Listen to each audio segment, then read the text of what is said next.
konsentratsiyani boshqarish. Konsentratsiya bu o'sha fokus, diqqat deymiz.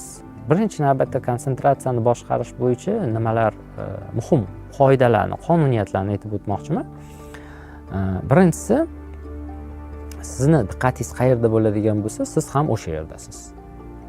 E'tibor bering. Sizni diqqatingiz qayerda bo'ladigan bo'lsa, siz ham o'sha yerdasiz. Shuning uchun diqqatni sizga kerakli joyga ko'chirib o'tishga harakat qiling. Ko'p holatda bizning diqqatimiz boshqa joyda qolib ketadi. Yo kelajakka o'tib ketadi, yo o'tmishga ketadi.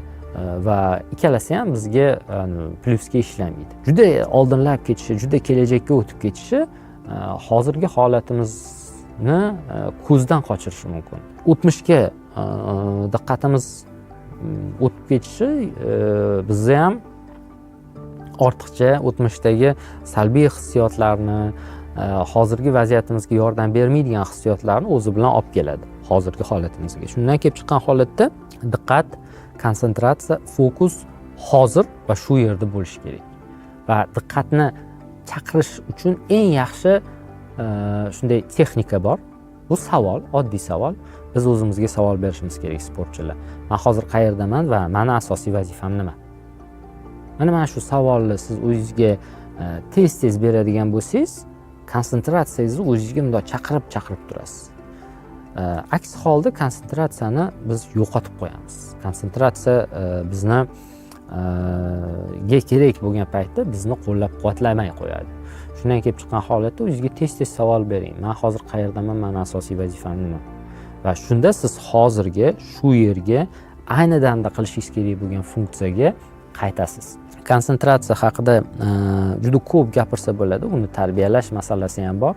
Chunki insonni o'sha konsentratsiyasi aytaylik, intellektual sport turlarida konsentratsiya yuqoriroq, yaxshiroq rivojlangan deb o'ylaymiz. Lekin shunga qaramasdan ham konsentratsiyani rivojlantirishga doim harakat qilishimiz kerak. Endi konsentratsiya nafaqat o'sha mashq bilan yoki hozirga o'xshagan savol berish bilan chaqirilishi mumkin, yig'ilishi mumkin.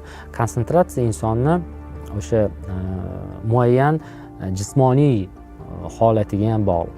Agar biz ayni musobaqalardan oldin, muhim mas'uliyatli musobaqalardan oldin yoki mashg'ulotlardan oldin yaxshi uxlamagan bo'lsak ham, konsentratsiyani ming savol bermaylik o'zimizga. Qanchalik super konsentratsiya egasi bo'lmaylik, konsentratsiya bizga kelmaydi. Chunki tanada konsentratsiya ishlashi uchun yetarli darajada resurs yo'q.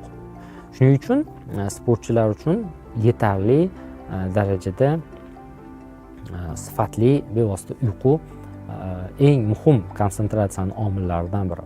Endi bundan tashqari, misol uchun muayyan qandaydir vitamin, minerallar, to'g'ri ovqatlanish, muayyan aytaylik ratsionga ham konsentratsiya bog'liq tomonlari yo'q emas. Shuning uchun konsentratsiyani tanganing ikkinchi tomoni bo'lgani kabi nafaqat psixologik, balki o'sha biologik, fiziologik tomonlari borligini ham biz inobatga olishimiz kerak.